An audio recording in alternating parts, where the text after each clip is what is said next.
uh, let's get some new energy for these Wednesdays. Sometimes my energy is kind of going downhill for some strange reason.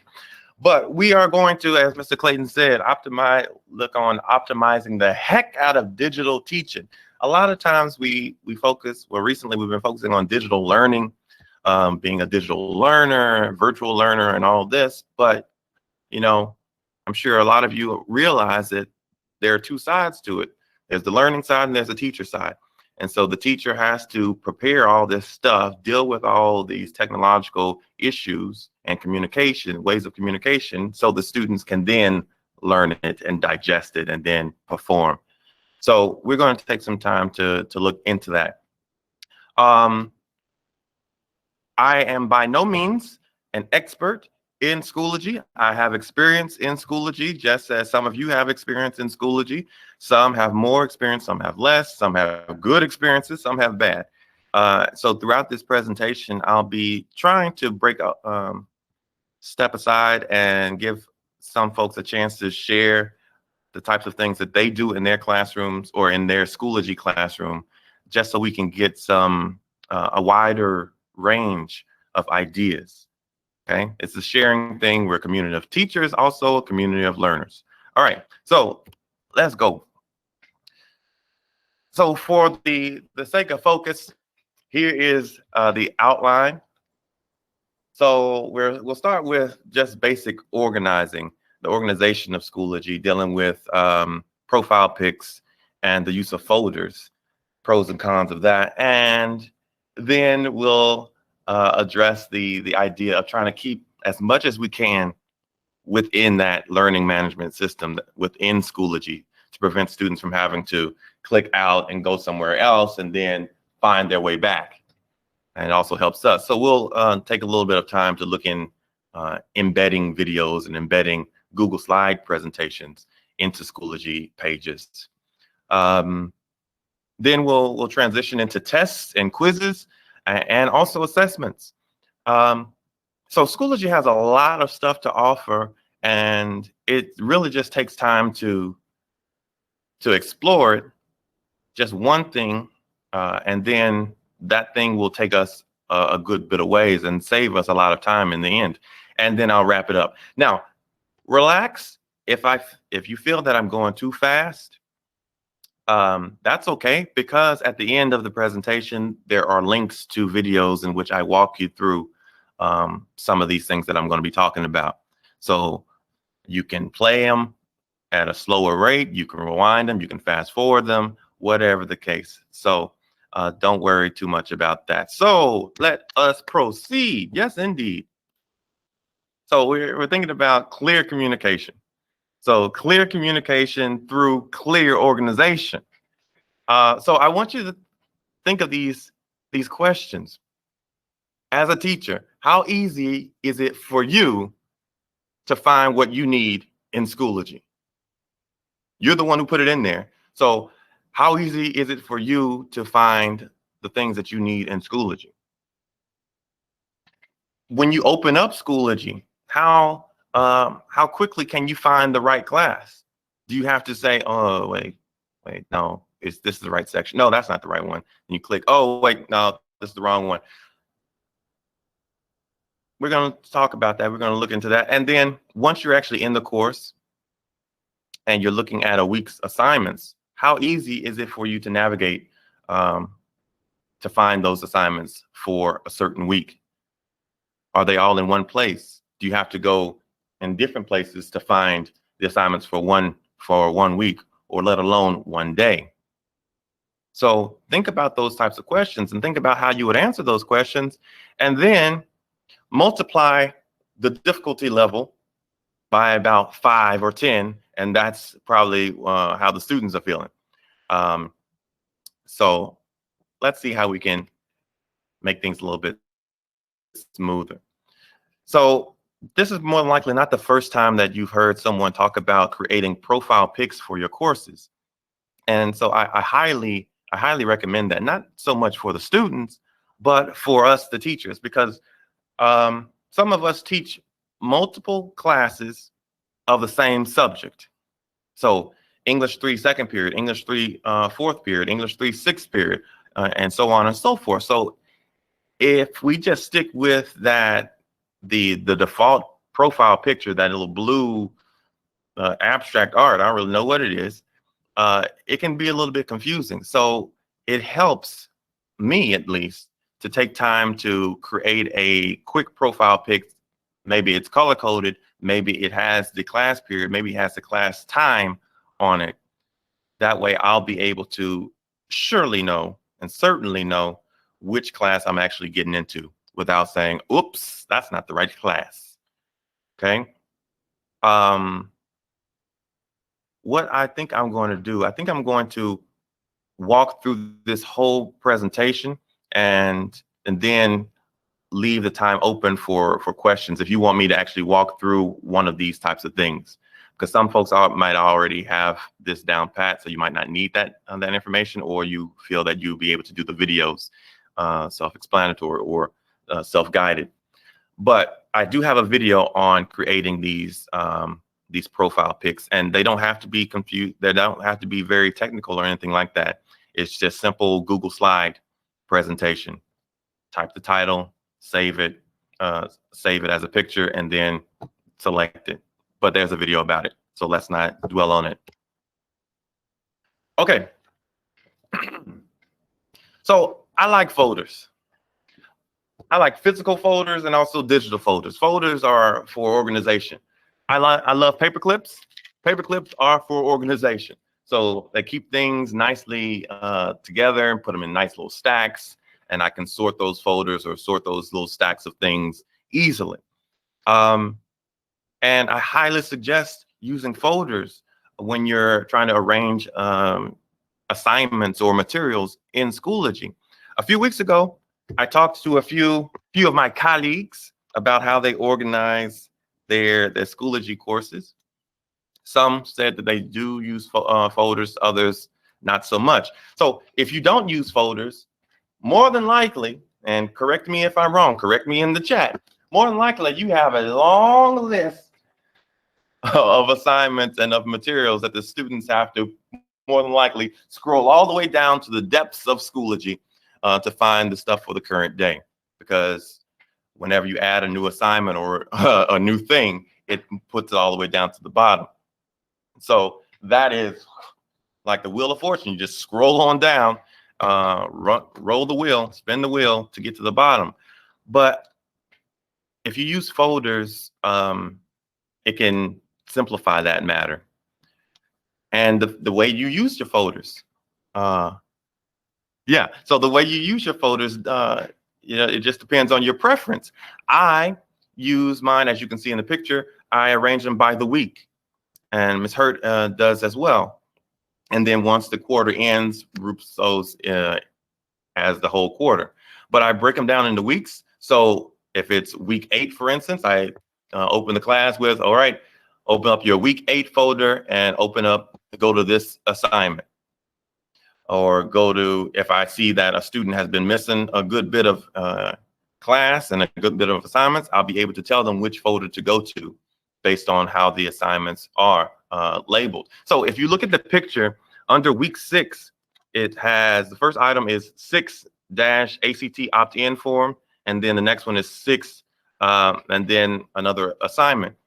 What I started doing, and I got this from someone in Facebook, in a Facebook group, I started to put a number that matches up with the actual week number in front of the assignment. So if I am looking at the widespread of the grades in my grade book, I will be able to tell a student or tell a parent which weeks that student needs to focus on. Okay, so yeah, they were spot on from weeks 1 through 3, but something happened in week 4. Okay. Yeah. Okay. And so that's something that I do. As Ms. Norwood said, the top stuff, she moves the more recent stuff, the stuff that the materials that the students will be using to the top, and then the old stuff down to the bottom in that and collecting in the 3rd quarter folder. It works. Simplify it as much as you can. I typically leave the the week prior to and the current week up at the top. So that if students are still a little bit behind from the week before, they have that right there. Yeah, look at us. Great minds think alike, folks. But how is your content organized? I see some folks have chimed in, and I appreciate you for that. Do you organize it by weeks? Do you organize it by content? So do you put the tests and quizzes here? Do you put bell works here? Do you put just material, like informational material here? So it depends. Now that version about organize it based on the content, what types of text it is, that might increase the amount of clicks a student will have to go to. And it might also increase the amount of times you have to repeat yourself, okay? Especially when the students get behind, okay? Organizing it by unit, organizing it by week, fantastic. So that way it's a little bit clearer, smooth sailing to make things a little bit easier. Now, at the beginning of the year, I not only organized it by week, then within each week, like a little Russian nesting doll, I broke it down to days. So I had a Monday folder, Tuesday folder, Wednesday, Thursday, Friday folder. And I tell you, that's a lot of work. Yeah, those days were tedious. And especially when something carried over from one day to the next. Now I got to drag that, blah, blah, blah. So I got rid of those miniature folders or those subfolders. And then I simply put the assignments in the order that we're going to get to them. I put the assignments in the order that we're going to get to them. That way, it takes out the confusion. If you're here every day, we're starting right there. You come in the next day, we just did that assignment, so we're going to the next one, and we're going to the next one, so on and so forth. If you miss Monday and Tuesday, and we're starting in the middle, well, that should let you know that you should be doing everything that you need to do, everything that's above that. So it's a little bit clearer. Now, one other thing about organizing this this information based off of the order that you're going to see it is one feature that time and time again the students ignore. If you go into Schoology and you go into a folder, you'll see that there's a previous and next button up in upper right hand corner. So if I'm arranging my materials, whether they're tests, quizzes, assignments, whatever, materials in order, and they're opening one and they're finished with that one, all they have to do is click the next button to go to the next thing in line. Oh, I like it. I like it. However, the students oftentimes simply go all the way back out to the home screen for the course just to go back into it to go to the next thing. But once they realize that that button even exists, it makes it much easier for them. Just click the next button. And so I try to get them into the habit of just click next, scroll up to the top, click next, go to the next thing. So, okay. All right. Also, let me quickly share what these pictures are. So the picture on the left is just a view of a week or part of a week. And then we have an actual assignment, a video assignment in the right picture with the previous and next button up at the top. Now, what you might be wondering why I chose this little image of Michael Jackson dancing. You might be familiar with that song, Keep It in the Closet. Well, it's in the closet. Michael Jackson, Keep It in the Closet. So I want to allude to that song by saying, keep it in the Schoology. As much as you can, try to keep the students and the materials that you're offering them inside that system, because it's going to be fewer amount of clicks and fewer amount of outside trips, and that's going to keep them where they need to be. And that's also, especially when you're trying to grade things, That's also going to make grading a little bit easier. Whenever you're giving assignments that are outside of Schoology, like a Google form, you might be able to create that same type of quiz or assessment in Schoology, and Schoology sometimes can grade it for you depending on the type of questions you have. But I want you to think about these two scenarios that you see on the screen. The first in green, the second one in yellow, because it's going to shift into what we're about to talk about. So we have the first one, the green one. Open assignment X, folks, and watch the video that you see. More than likely, if I'm in the classroom, I have to repeat it a few times. Open this assignment and then watch the video. Okay, open that assignment and then watch the video. Now compare that scenario to the yellow one. Open assignment X, find the link, scroll down, find the link, scroll down, find the link, click it. Now watch the video. No, scroll down, you got to look for it. Scroll down, find the link, click it, and then watch the video. Did you click it? Okay, click it, then watch the video. Okay, I don't know about you, but I prefer the green, that green one. Okay, just 2 steps. Open the thing, watch the video. Yeah, it's a struggle. It's a daily struggle.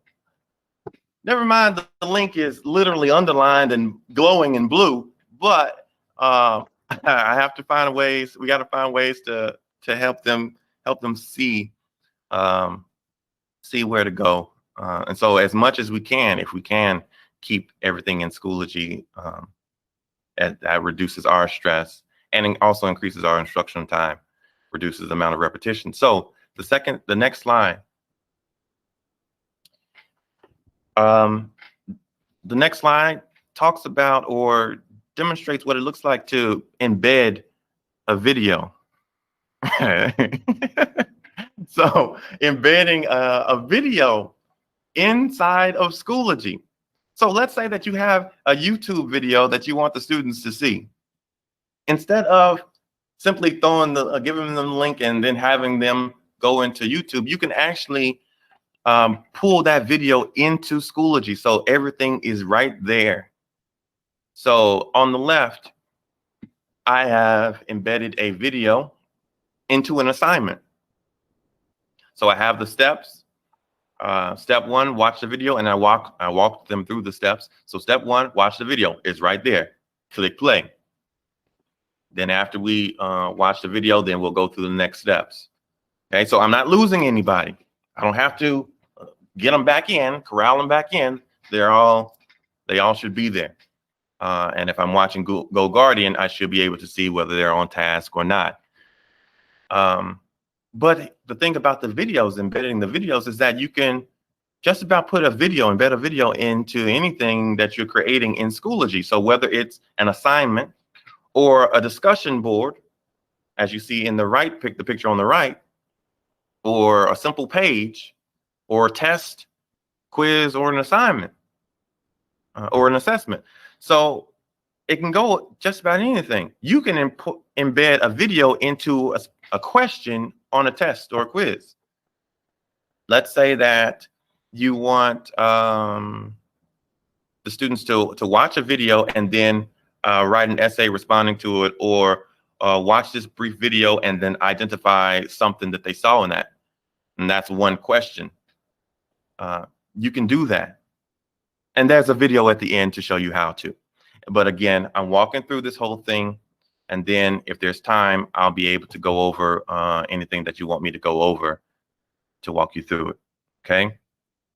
Also, if you haven't taken advantage of those discussion boards, it's fantastic. Watch this video. Now give me a little bit of a comment on the side at the bottom. And then you can actually get students to engage with one another if necessary.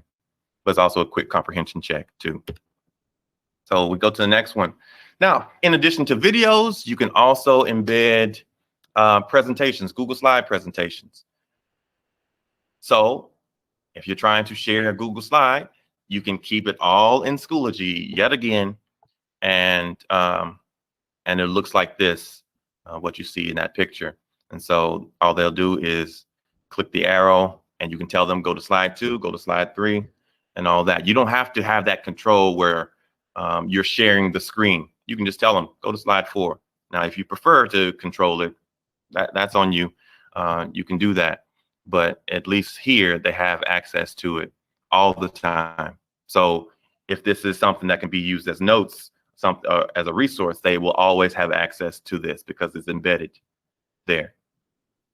And there's a video for that as well. Oh, sometimes we do a lot of work as teachers, you know, but I believe in putting the students to work. So let's bring out these tests and quizzes and assessments. So I've stopped using, I used to use some Google Forms, like quizzes through Google Forms.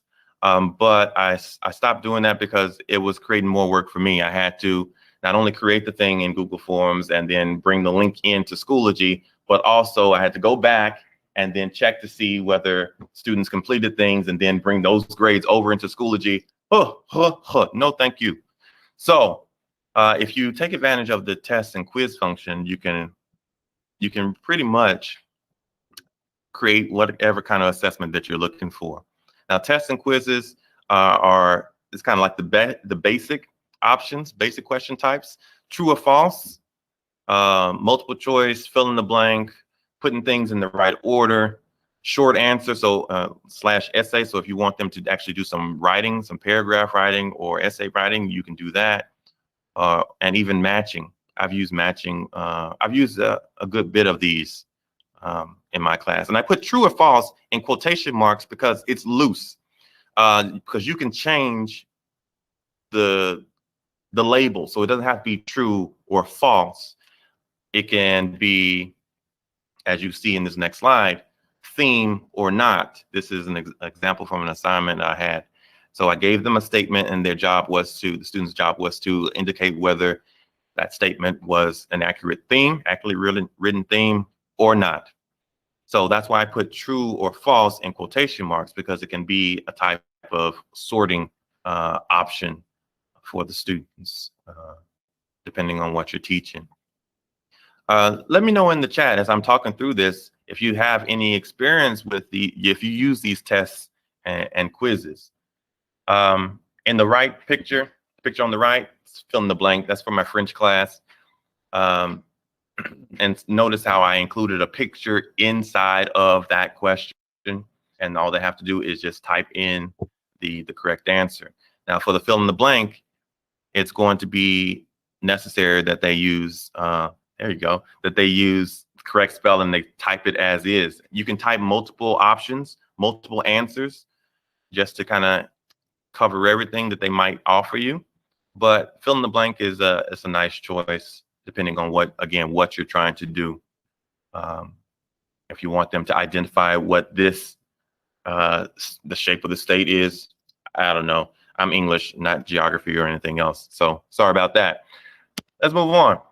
Now, if you feel that tests and quizzes are basic and you're ready to kick it up a notch, you're ready to actually put the students really to work, make them mentally sweat, mental gymnastics going on, then assessments might be your thing. Yeah, the assessments are much easier and much more fluid. And you also get to, more recently, you can comment on the students' questions.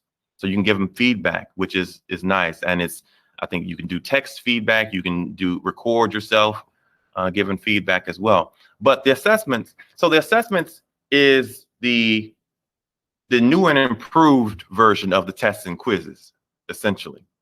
They have the basics that the tests and quizzes have, the basic question types, but they also have more options for the students. So you can create questions in which the students have to record themselves providing an answer, whether it's an audio response or a video response.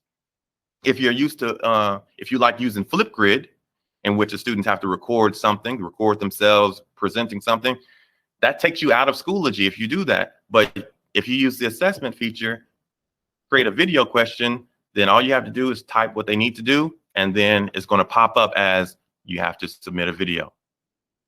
Oh, the question banks, and then See, I haven't used too much of the item banks in the resources, Ms. Brown, but I'm sure that that definitely works too.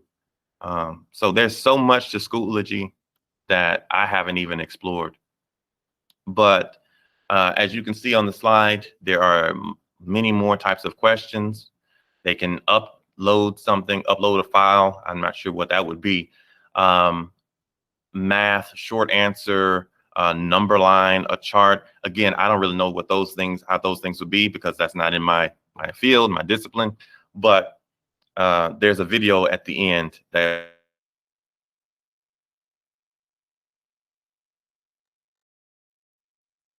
walks through the different options and what those questions look like or could look like. So my next slide has a couple. So we have,